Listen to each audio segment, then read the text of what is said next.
Águas Claras, o sustento da vida criativa. O capítulo de hoje do livro das Mulheres que Correm com os Lobos, da doutora Clarice Pinkola Estés, vai falar exclusivamente de criatividade, de uma maneira que a gente não viu até então em todos os outros capítulos. É um capítulo grande, que tem duas histórias, então a gente vai dividir ele numa primeira parte, que vai ser a de hoje, da La Llorona, e numa segunda parte, que é a Menina dos Fósforos. Eu sou a Carol Mutafi, sou psicóloga fundadora da Entre Si, e vamos comigo embarcar nessa 10ª história.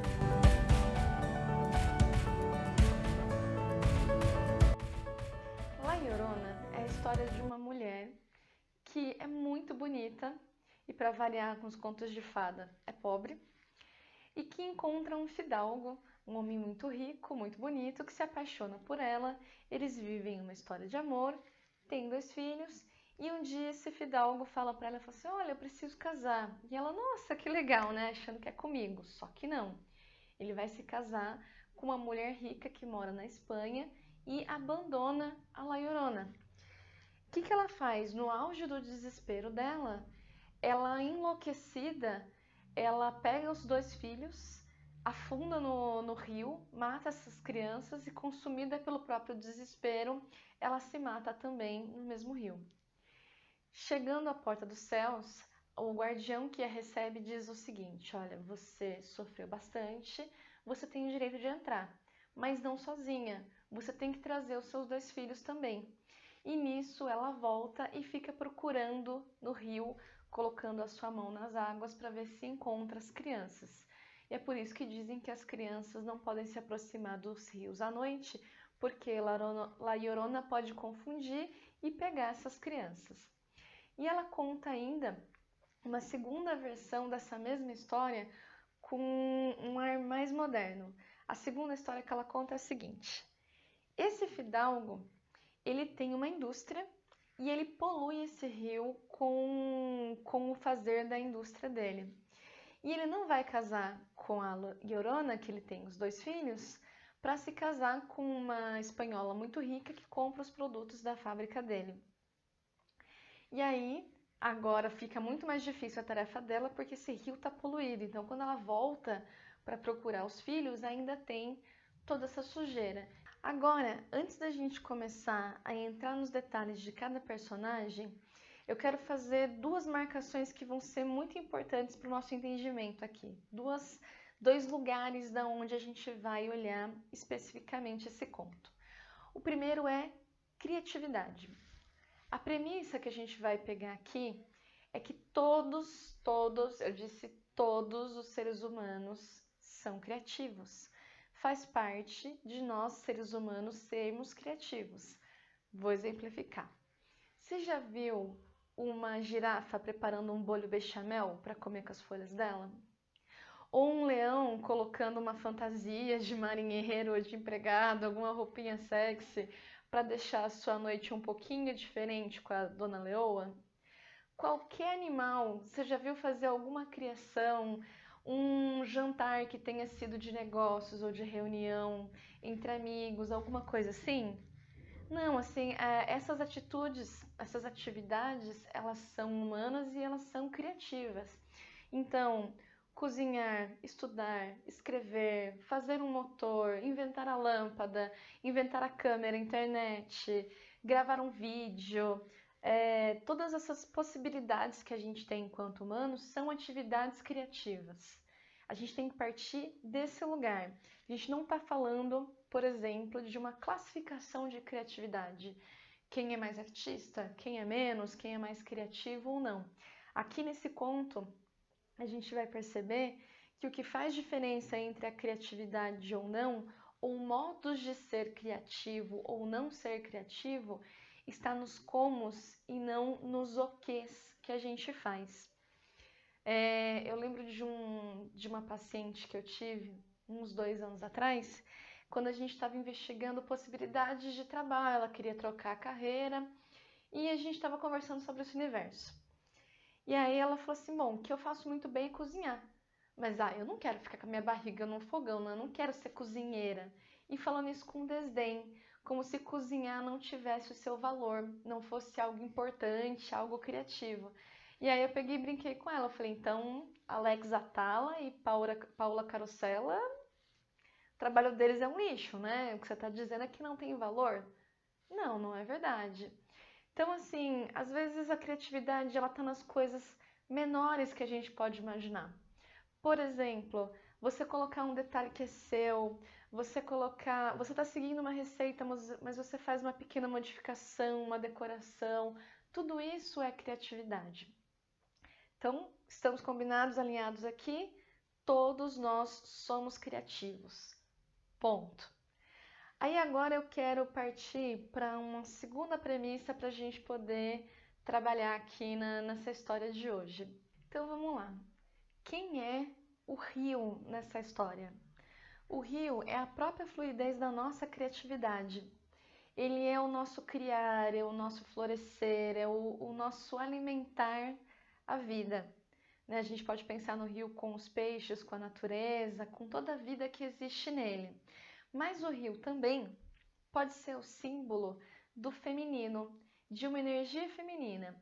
E aí a gente não vai pensar em mulher fisicamente, esteticamente, uma figura mulher. A gente vai pensar em características femininas, características de uma energia feminina.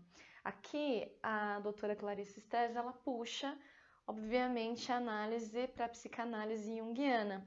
Mas toda a descrição que eu li do conto me fez muito mais sentido para mim, Carol, quando eu estava lendo ela pela perspectiva do Yin e do Yang, né? Essa cultura oriental que a gente tem pouco conhecimento, mas que ela é extremamente interessante e ela é muito completa. O que é o Yin e o Yang? Lembra daquele círculo em que tem um pedacinho dele preto, um pedacinho dele branco, as duas bolinhas no meio? Eu vou colocar aqui em algum lugar o símbolo para vocês verem. A gente presume que aquela parte preta é a energia feminina, com uma bolinha branca que ela contém energia masculina. E a parte branca é energia masculina, com a bolinha preta que contém energia feminina. Um contém o outro e os dois se completam. A figura ela é perfeita. O que isso quer dizer dentro da cultura oriental e mais especificamente aqui no livro?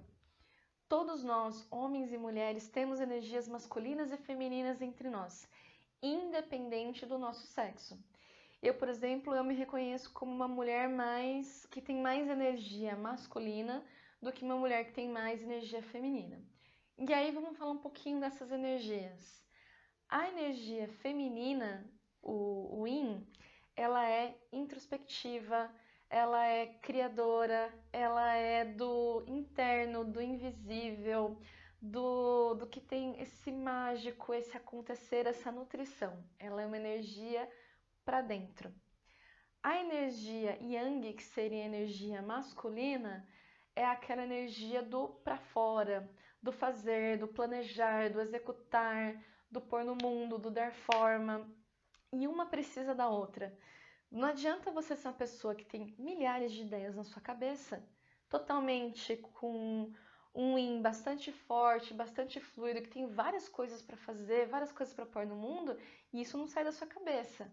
O seu yang não te ajuda a botar para fora, não ajuda a pegar essas ideias que estão na sua cabeça, dar formato e expor no mundo. Né? Não torna visível, não torna possível. Elas precisam de umas com as outras, de uma energia com a outra. Por outro lado, se você é uma pessoa que só faz, sem ter uma propriedade sua, sem que aquilo venha de dentro, sem que aquilo tenha uma reflexão, aquilo pode se tornar um fazer vazio, ou pode se tornar um fazer rígido, pouco criativo, engessado, que não é fluido.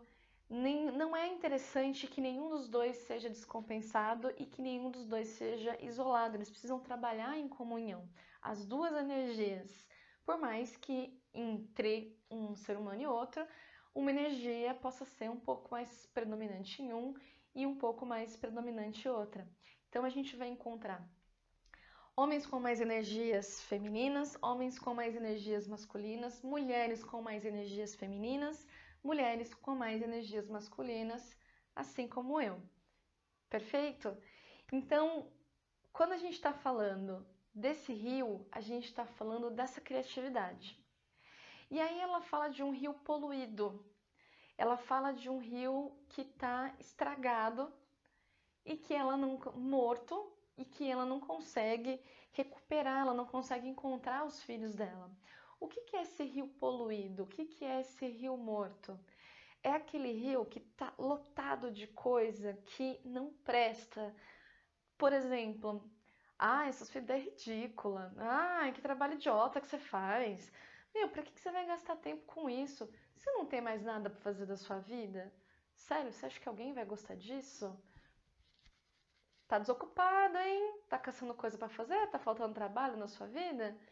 Olha a quantidade de porcaria que a gente escuta a respeito das nossas intenções criativas. Isso é o rio poluído. Quem é este homem, esse fidalgo que tem 2 filhos com essa mulher, mas no fim das contas ele vai para fora se casar com uma mulher espanhola rica? Esse homem é a representação de um masculino ferido, de uma energia masculina que não está bem tratada, que está machucada, que está ferida. Então, o que eu falei agora há pouco, né? Você tem uma energia masculina que não está em equilíbrio com essa energia feminina, ela pode ser um fazer sem criatividade, ela pode ser um fazer sem fluidez, um fazer por fazer. Eu vou dar alguns exemplos que talvez isso vai ficando mais claro. Eu trabalhei 12 anos em RH e em alguns desses anos eu trabalhei na área de treinamento. Uma das empresas que eu trabalhei lá no comecinho da minha carreira, eu adorava trabalhar com treinamento. Era uma coisa que me brilhava os olhos, eu gostava muito porque assim, a gente tinha possibilidade de entrevistar as pessoas que iam receber esse treinamento, a gente conseguia entender as necessidades, a gente conversava com os supervisores, entendia onde eles tinham mais falhas, o que eles precisavam. A gente tinha liberdade para fazer o material do jeito que a gente queria. Então a gente colocava sketches de humor dentro desse treinamento. A gente tinha liberdade de colocar dinâmica, a gente tinha liberdade de criar, fazer e acontecer. E desde que aquele treinamento óbvio tivesse dentro da necessidade da empresa, mas a gente tinha por onde fazer. E eu tinha uma companheira de trabalho que eu adorava trabalhar com ela. Ela era muito criativa, ela era empolgada. Enfim, foi uma das empresas que eu mais gostei de trabalhar com treinamento. Era uma coisa que me dava muita satisfação de fazer. Depois, já nos meus últimos anos trabalhando com RH, eu fui trabalhar numa outra empresa que o treinamento ele era mandatório, a gente tinha que seguir um padrão, a gente tinha pouca habilidade para treinar, habilidade para treinar no sentido de serem assuntos mais específicos em que a gente não era treinada para repassar aquele treinamento, nesse sentido de habilidade. E aí a coisa foi ficando chata, foi ficando enfadonha, eu já não aguentava mais fazer aquele trabalho, já não fazia sentido para mim. Eu sentia que eu era um papagaio repetindo algumas coisas que eu tinha que ler, aprender, estudar e passar para frente.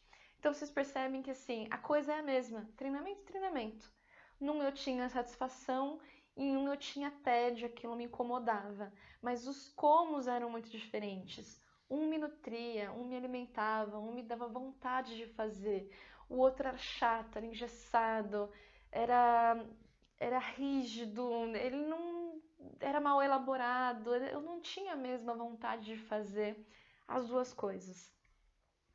Outro exemplo, durante a faculdade eu tive a oportunidade de fazer 3 trabalhos acadêmicos, fazia parte da graduação da faculdade que eu fiz, né? A gente tinha que entregar esses trabalhos.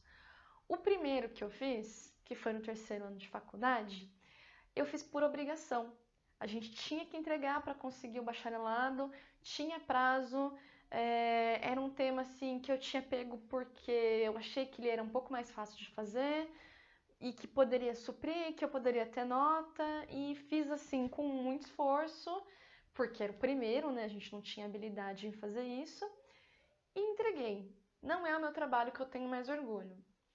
O segundo trabalho que a gente fez era com um professor que a gente gostava muito, era uma matéria que a gente gostava muito, era um documentário assim lindo, sensacional, sensível. Eu gostei tanto de fazer esse trabalho que no dia do meu aniversário, em que eu deveria estar em casa recebendo as pessoas, atendendo o telefone, atendendo as pessoas, eu estava em São Paulo, na casa da minha amiga parceira, fazendo um trabalho com ela. E assim, não só porque a gente tinha prazo para entregar, mas porque eu queria estar ali, fazia sentido para mim fazer aquele trabalho. Então, mais uma vez, são dois trabalhos acadêmicos, a atividade é a mesma, os comos é que são completamente diferentes. Então, você pode ter, sim, uma pessoa que cozinha todos os dias e não tem criatividade, não tem brilho nos olhos naquilo.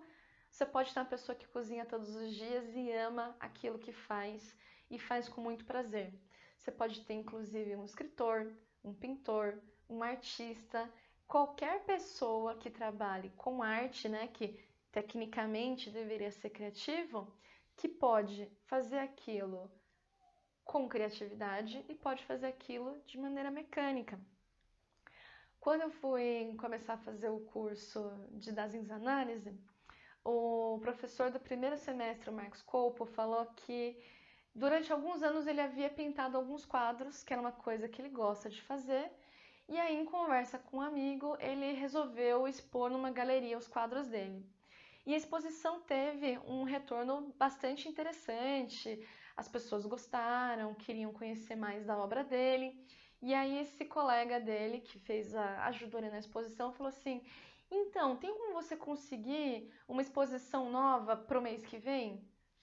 Aí ele, não, peraí, eu não fiz esses quadros todos em 30 dias. Esses quadros não são desenhos que eu coloco na impressora e vou reproduzindo, né? Claro, gente, ele não falou isso para pessoa, isso aí é a reflexão que ele teve e conta pra gente. Que isso era um trabalho de uma vida, isso era um trabalho que ele foi fazendo em momentos criativos, em momentos em que ele foi se dedicando, não era uma coisa feita em linha, em escala, como uma indústria, por um acaso está no nosso conto. Então nós falamos do rio como a representação da energia feminina, o homem como a representação da energia masculina. Eu estou fugindo dos conceitos do livro, em que ela coloca o homem como ânimos, aquele que anima. Vocês vão ver que a descrição de ânimos é muito parecida com o conceito do Yang. Ela fala que o ânimos é aquilo que anima, é o nosso ânimo para fazer as coisas. Então, se você quer dirigir, é o ânimos que te anima a botar o pé no acelerador. Se você quer fazer um quadro, é o ânimos que te movimenta a pegar os pincéis, a pegar as tintas, a tela, o material que você vai usar. E quem são os filhos? Os filhos são os nossos produtos, é a nossa obra em si. Então, no caso, seria o TCC, seria a produção desse vídeo, né? A hora que esse vídeo entrar no ar, ele é um dos meus filhos que eu tô colocando no mundo. Já tem 9 para trás que eu coloquei, esse aqui é o 10º que eu tô colocando no mundo. Os filhos são os nossos trabalhos, o produto da nossa vida criativa. Então, quando eles estão lá, afogados no rio, vamos pegar a história moderna, né? E ainda por cima coberto de poluição, na história ela não encontra os filhos, ela fica procurando, ela fica procurando, ela fica procurando. Então, se você fica dando ouvidos para todos esses poluentes, para todas essas vozes externas e internas, eu não sou boa o suficiente, eu não consigo fazer isso, eu não tenho tempo, eu não tenho talento, eu não tenho capacidade. Toda essa história que a gente já ouviu em contos anteriores, você não vai ter o produto, você não vai ter a sua obra, você não vai ter o fruto do teu trabalho no mundo. Você não vai conseguir tornar invisível o yin e tornar visível o yang, aquilo que é teu, aquilo que te dá prazer de fazer que te brilhe os olhos. E aí, às vezes, a gente está num lapso criativo, assim, a gente pensa que, ai meu Deus, a gente não consegue fazer nada, a gente não tem criatividade nenhuma, então a gente tem que partir da premissa de que isso é mentira. Todos nós somos criativos, como eu falei lá no começo. Ponto. Eu participei no mês passado de um desafio de 21 dias de criatividade do Denis Elias. Eu vou até deixar o link aqui embaixo nos comentários. E uma das coisas que a gente ia fazendo no desafio da criatividade era simplesmente realizar atividades que a gente já sabia fazer com uma perspectiva diferente. Então, por exemplo, uma das coisas que a gente fez foi pegar um desenho, uma revista, botar ele de ponta cabeça e tentar reproduzir aquele desenho de ponta cabeça, sem compromisso com a beleza, sem compromisso com a estética, sem compromisso com a perfeição, apenas tentar fazer aquilo. E eu achei muito legal, eu nunca tinha tentado fazer um desenho de ponta cabeça. Aquilo foi despertando em mim uma possibilidade diferente. Olha, eu estou fazendo o mesmo com um olhar novo. Ah, como que eu transporto isso para a minha vida?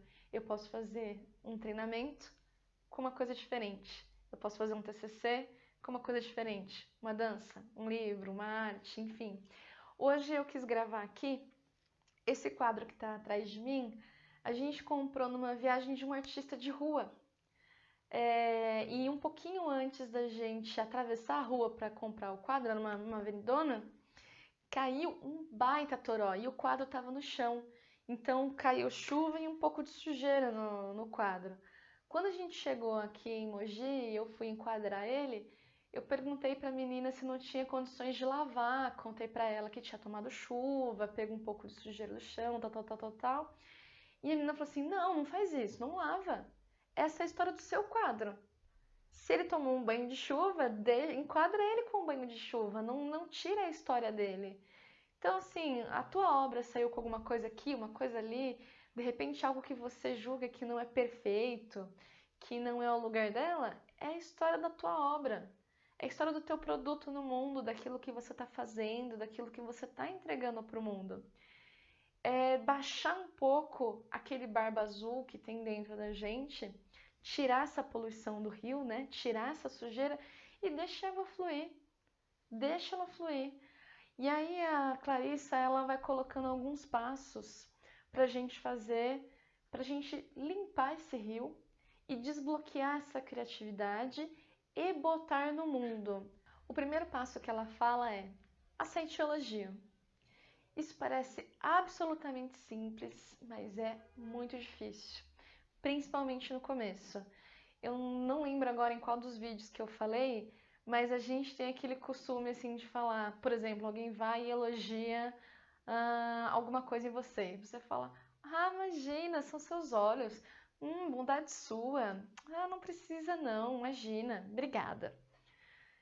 Para no obrigada. Pronto e acabou. Se a pessoa te fez um elogio, ela quis fazer um elogio. Obrigada. Aceita e tá tudo bem. Não fica se justificando, não fica pedindo desculpa, não fica tentando arranjar motivos para não receber um elogio que você deveria receber. Se você fez um trabalho, alguma coisa, e a pessoa elogiou, entenda que aceite aquele elogio. Pode acontecer da pessoa não saber te elogiar exatamente. Por exemplo, ah, nossa, que brinco bonito. Ok, ela gostou do brinco, mas foi você que escolheu aquele brinco. Você que escolheu. Se você não comprou, ganhei de presente. Mas você que escolheu estar usando aquele brinco naquele dia, com aquela roupa. Então, tem um trabalho seu. Você que se enfeitar daquela maneira naquele dia. Aceite o elogio. Ponto. O segundo passo é: seja sensível. Esteja aberto para as coisas do mundo. Então, observar as pessoas, observar as conversas, observar as vozes, o que as pessoas estão te falando e escolher se aquelas vozes te servem ou não. Se aquelas são vozes de barba azul, se aquelas são vozes das madrastas. Para quem não viu os vídeos e não sabe do que eu tô falando, eu vou deixar o link também desses vídeos, né? Que são aquelas vozes que querem aniquilar a gente, que querem deixar a gente sem energia, desnutrido, sem vontade no mundo. Então, assim, seja sensível, atento para perceber essas coisas e escolher, filtrar o que você vai absorver ou não, o que te alimenta e o que você repele. Seja selvagem. Exatamente. Seja selvagem no sentido de volta ali, ó, na sua raiz, na sua natureza. A gente nasce puro, com esse rio límpido, clarinho, correndo com beleza pela natureza. Você não vê uma criança que faz um rabisco, leva para a mãe e fala assim: olha, mãe, eu fiz esse desenho, mas eu não sei se ele está muito bom, se ele está muito bonito. Ela faz um rabisco e fala assim: olha, mãe, fiz uma flor para você. Faça a sua obra, seja selvagem. Tá fazendo? Faça. É assim que a vida criativa flui. Quarto passo: comece. O que eu falei no desafio de criatividade, a gente simplesmente pegava o papel, a caneta e fazia. Você quer escrever? Escreva. Você quer fazer alguma comida diferente? Faça. Você quer pensar você quer fazer um TCC? Você quer fazer um mestrado? Você quer fazer um doutorado? Você quer fazer um projeto de uma máquina nova? Você quer desenvolver um aplicativo novo? Desenvolva, faça e comece. Quinto passo: proteja o seu tempo. Isso a gente falou mais especificamente no último vídeo, que foi o da pele de foca. Se aquilo é importante para você, se faz sentido para você, reserva um tempo. Porque se tiver qualquer emergência na sua vida, um trabalho novo mais longe, se tiver um filho doente, uma coisa nova para você fazer, uma obrigação nova, você vai arranjar tempo. Então, se você tem tempo para uma obrigação, você também consegue arranjar tempo para se dedicar à sua vida criativa. Então, proteja o seu tempo. Sexto passo: fique com ela. Fique com a sua vida criativa, não oprima o seu lado feminino, as suas características femininas.